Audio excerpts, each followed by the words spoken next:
হয়তো আমাকে এনে মৃত্যু দিবা, নতুবা তুমি প্রত্যেকটা মুসলমানের গুনাহ খাতাকে তুমি মাফ করে দিবা।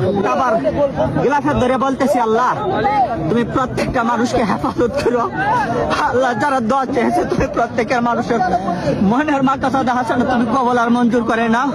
ইয়া আল্লাহ তোমার ঘর কাবার ঘরে খিলাফত ধরে বলতেছি, আল্লাহ তুমি একটা মানুষকে তুমি মৃত্যু দিও না, যতক্ষণ পর্যন্ত তোমার ঘরে এবং তোমার বন্ধুর ঘর পর্যন্ত সে আয়েশা সালাম টুকু না জানাইতে পারছে। ইয়া আল্লাহ, আল্লাহ আমি জানি তুমি আমার হজ কবুল করবেন আল্লাহ, তবে আমার বিশ্বাস এইখানে আল্লাহ একজন ব্যক্তি আসছে, তার হজ তুমি কবুল করবে আল্লাহ।